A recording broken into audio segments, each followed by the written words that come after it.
राम राम। हमारे यहाँ रीत है, जैसे किसी का अभिवादन किया जाए वैसे ही उसका जवाब मिले तो मज़ा आ जाता है। तो आपको साथ निभाना पड़ेगा, क्योंकि तालमेल इधर से उधर, कड़ी से कड़ी जुड़नी पड़ेगी। तो कहानी सुनने और सुनाने का एक नियम होता है, उसमें हुकारा देना होता है। हूँ, हाँ, जैसे बिंदी बिन पेशानी, लाली बिन लब, चूड़ी बिन कलाई, वैसे ही हुकारा बिन कहानी कहाँ आएगा मज़ा। तो देंगे ना हुकारा। तो आज की हमारी कहानी है एक चतुर नारी की। ये कहानी लिखी गई मारवाड़ी में श्री लक्ष्मी कुमारी जी चुंडावत ने।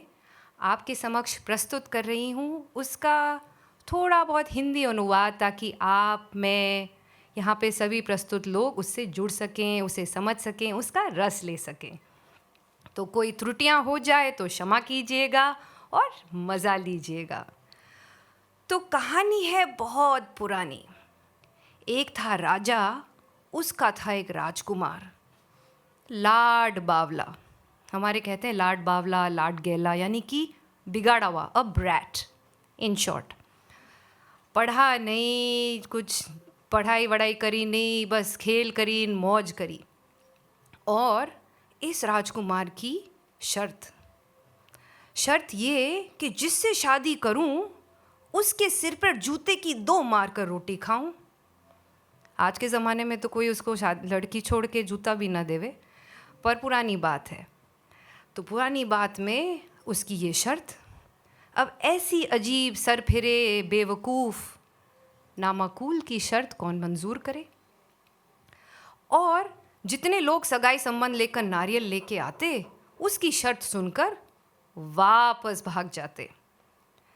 अब उड़ते उड़ते खबर पहुंची, एक सुलक्षणी, रूपवती और 36 लक्षणी निधान एक राजा की राजकुमारी। राजकुमारी ने जब ये बात सुनी तो बोली हंसकर, चतुर नारी हो तो एक दिन भी जूते की ना खाए, कुंवर जी हाथ में जूते लिए ही रह जाएं। तो उनकी साथिन ने हंसी मजाक में मस्खरी करते हुए कहा, बाई जी, मेरी जान में तो आपसे ज़्यादा चतुर कोई है ही नहीं, तो आप ही इससे शादी कर लीजिए ना। अब ये बात राजकुमारी के मन में चुभी ऐसी कि उन्होंने कहलवा दिया अपने पिता से, फलाना राजकुमार के यहाँ मेरा नारियल भेज दो। राजा ने कहा, बावली हो गई है क्या? जानते बीनते तुझे खड्डे में कैसे डाल दूं? जानती भी है उसने क्या प्रण लिया हुआ है, जूते की 2 मार कर रोटी खाएगा, मार खाने को तैयार है। राजकुमारी ने कहा, पिताजी, आपने मुझे अच्छे संस्कार दिए हैं, आपको मुझ पर विश्वास नहीं? एक दिन भी जूते की ना खाऊं, आप तो भेजो नारियल। राजा ने बड़ा समझाने की कोशिश करी। आप ही सोचिए, यहाँ पर मेरे जैसे कई लोग होंगे जो माता पिता हैं, कौन जानबूझकर अपनी बेटी को ऐसे बेवकूफ़ के पल्ले बांधेगा। अब राजा की बात राजकुमारी ने मानी नहीं। राजा ने सोचा, बेटी का भाग, भेजा नारियल और हमारे कुंवर जी जान चढ़ के आ गए। उतरते ही तोरण मार के जैसे ही अंदर घुसने लगे, अपनी जो हमारे यहाँ कहते हैं परनेतु जूतियाँ, परण मतलब शादी के लिए जो जूती पहन के आए, परनेतु जूतियाँ हाथ में उठाई और मारने को तैयार। तो राजकुमारी ने कहा, अरे अरे रुक जाइए, अभी तो फेरे भी नहीं हुए हैं, पहले शादी तो कर लो फिर मार लेना। ठीक है, फेरे हो गए। चंवरी से उतरते ही, जो फेरे का जो मंडप होता है उसे हम कहते हैं चंवरी, तो मंडप से उतरते ही फिर जूतियाँ तैयार हाथ में। तो राजकुमारी ने कहा, अभी तो मैं मेरे पिता के घर खड़ी हूँ, अभी आपका मुझ पर कोई अधिकार नहीं, अपने घर ले चलो फिर देखी जाएगी। तो भाई ठीक है, राजकुमारी जी को ले गए। जैसे ही ससुराल पहुंची फिर जूतियाँ तैयार। राजकुमारी ने कहा, ऐसा है कि अभी तो मैं अपने ससुर जी की दी हुई रोटी खा रही हूँ, आप कमा कर दो, रोटी खाऊं फिर मार लेना, तब बने कोई आपका मुझ पे हक। अब किस बात का हक जता रहे हो? राजकुमार तो सोच में पड़ गए। वो तो अड़ियल थे ही। कहा, नहीं, अभी जाऊंगा, पैसे कमाऊंगा। राजा को कहा, मैं तो जा रहा हूँ। तो राजा ने बड़ा समझाया, पर कहाँ समझते, बेवकूफ़ जो थे। तो राजकुमार मोहरे लाद कर घोड़े पर तैयार और टकपक टकपक टकपक टकपक निकल गए। निकले और पहुँचे एक ठगों के गांव। ठगों के गांव का रीत ही यही, जो आए उसे लूट लो। और बड़े प्यार से, भाई राजस्थान है, जूते के भी मारे तो बड़े प्यार से। तो राजकुमार जैसे ही उस गांव से गुजर रहे थे, लोगों ने देखा, अरे मोटी पार्टी लगती है, पकड़ लो। तो घोड़ी की लगाम पकड़ ली। अरे अरे अरे अरे अरे अरे अरे, कहाँ पधारे आप? तो हमारे मूंगा पावड़ा हो। मूंगा यानी महंगे, पावड़ा यानी गेस्ट। तो आप तो हमारे बड़े बड़े प्रेशियस गेस्ट हैं, ऐसे कैसे जा रहे हैं?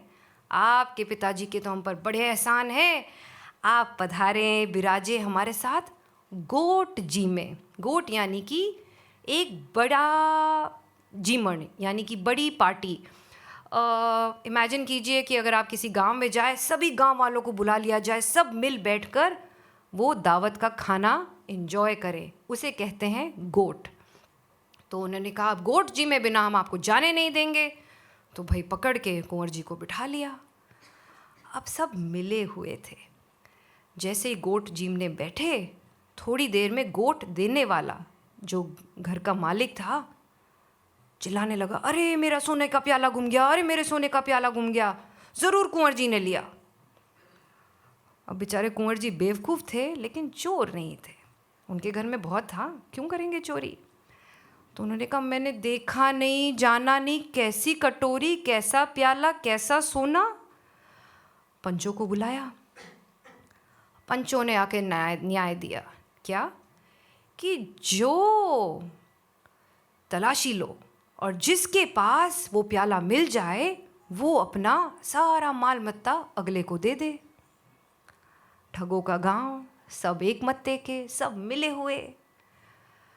घर धनी की तलाशी ली तो कुछ ना मिला, और बेचारे कुंवर जी के घोड़े की लगाम में कहीं एक थैले के अंदर वो प्याला मिल गया।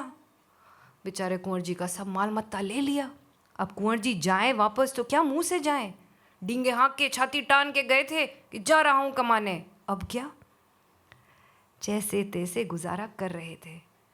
कुंवर जी की यह हालत कौन लेके बताने गया राजकुमारी को? उनका एक खबरी जो कुंवर जी पे नज़र रखे था, फटाफट गया और राजकुमारी को सारे हाल बताए कि कुंवर जी को लूट लिया, अब फटे पुराने कपड़ों में घूम रहे हैं, कुल्हाड़ी भी भोंटी है, यानी कि शाप नहीं है, उससे जाके लकड़ियाँ काटते हैं, जैसे तैसे गुजर बसर कर रहे हैं। राजकुमारी ने हाल चाल तो पता कर लिए। अब उसने एक और तरकीब निकाली। गई अपने ससुर जी के पास कि हुक्म, आज्ञा दीजिए, मैं तीर्थ जा रही हूँ। तीर्थ का कहकर राजकुमारी निकल गई। विश्वास के 2 आदमी साथ, मर्दाना सरोपाव यानी सर से पाव तक मर्दाना कपड़े धारण कर लिए और चुपचाप जान करके वो ठगों के गांव से चलने लगी। जैसे ही गांव से गुजरी, उनका तो काम ही यही था, राह चलतों को लूटो। फिर उनकी लगाम पकड़ ली और फिर वही निवेदन, अरे अरे अरे अरे, आप पधारे हमारे गांव, हमारे साथ गोट चीम कर जाइए। राजकुमारी जानती थी उनकी ये सारी चाल, तो भाई ठीक है, बैठ गए जीमने। गोट देने वाले ने बड़े चालाकी से वो सोने का प्याला उनकी घोड़े के जो लटक रहे थे उनके बैग, उसमें छुपा दिया, और राजकुमारी ने बड़ी तरकीब से वही प्याला निकाल कर उनकी ये जैसी कालीन है, हम कहते हैं इसे जाजम, उस जाजम के नीचे छुपा दिया। और फिर हका उड़ा, अरे मेरा प्याला गुम गया, प्याला गुम गया, ये मेहमान ने लिया। तो बोला ठीक है, पंचों को बुलाया, वही न्याय फिर से किया, जिसके पास ये प्याला मिल जाए वो अपना सारा माल मत्ता अगले को दे दे। तलाशी हुई, राजकुमारी के पास तो कुछ ना निकला, और दावत देने वाले की जाजम यानी कि गलीचे के नीचे से निकला वो प्याला। तो इस तरह से राजकुमारी जीत गई उसका घर बार माल मत्ता पैसा सब। तो राजकुमारी ने सोचा थोड़े दिन यहीं रुकेंगे। रुक कर उन्होंने उसी घर में रहकर राम रसोड़ा चलाया। राम रसोड़ा यानी कि ऐसी रसोई जिसमें जो आए भूखा प्यासा उसकी सेवा की जाए, उसे खाना दिया जाए मुफ्त में। तो राम रसोड़ा रोज़ चले, रोज़ बेचारे गरीब लोग आए, खाना जी में और जाएं। एक दिन हमारे राजकुमार भी भटकते भटकते पहुंच गए, भूखे जो थे। राजकुमारी ने पहचान लिया। राजकुमार की हालत पतली, फटे कपड़े, मैल की पड़त जम रही, दाढ़ी बढ़ रही, सिर का साफा लीरा लीर। ओ हो बेचारे राजकुमार। तो राजकुमारी ने देखा, बड़े दोनों हाथों से खाना जीम लिए राजकुमार। फिर बुलाया उनको, इधर आओ, हमारे पास काम करोगे? राजकुमार ने कहा, जो काम फरमाएंगे मैं सब करूँगा। ठीक है। तो राजकुमारी ने कहा, पहले अपना हुलिया सुधारो। तो बुलाया नाई को। नाई ने हजामत बनाई, रगड़ रगड़ के नहलाया, मैल की बट्टियाँ ही बट्टियाँ उतरी। ओहो हो सुग। और उनके फटे पुराने कपड़े बदल के उनको दिए नए कपड़े। राजकुमारी ने बड़ी चतुराई से फटे कपड़े, फटा साफा, उनकी वो मोटी कुल्हाड़ी और उनके कटे बाल और दाढ़ी और सब इकट्ठे करके एक संदूक में रख दिए और छुपा दिए। थोड़े दिन रुक के राजकुमारी ने उनसे कहा, मुझे तुम्हारा काम बड़ा पसंद आ रहा है, तुम ऐसा करो, ये सब संभालो, हम आगे व्यापार को जा रहे हैं। ये कहकर राजकुमारी निकल गई। राजकुमार के पास फिर से माल मत्ता आ जो गया था, जोश चढ़ा और याद आई उनको अपनी प्रतिज्ञा। जूतियाँ तैयार, और उन्होंने निकाली जूतियाँ और कहलवा दिया आगे अपने पिताजी को कि मैं आ रहा हूँ। और तिगड़िक तिगड़िक तिगड़िक तिगड़िक तिगड़िक करके घोड़े पर बैठ कर वो तो भाग लिए अपने पिताजी के घर। और माँ बाप से मिलो नहीं जुलो नहीं, सीधे पहुँचे अपनी लुगाई के पास, लुगाई यानी पत्नी, और निकाले जूतियाँ और तैयार। राजकुमारी ने हंसकर कहा, ठहर जाइए, ये संदूक में पड़ा सामान देख लीजिए। राजकुमार ने संदूक का सामान खोला। फटे कपड़े, कटे बाल, मैल की बट्टियाँ और फटा साफा और भूटी कुल्हाड़ी देख के उनके होश उड़ गए। हाथ जोड़कर कहा, इस कमरे से ये बात बाहर नहीं जानी चाहिए। वो अलग बात है, आप लोग सब सुन रहे हैं वो बात, लेकिन अब वो कमरे से बात बाहर ना जाए इस शर्त पर हाथ जोड़े। और वो दिन था और आज का दिन था। राजकुमार ने जूतियाँ छोड़ो उंगली तक राजकुमारी पे नहीं उठाई। तो एक चतुर नारी ने दिखा दिया कि कैसे सूझबूझ से किसी को भी ठाने लगा सकती है। आशा करती हूँ आपको मेरी ये छोटी सरल सी कहानी पसंद आई होगी।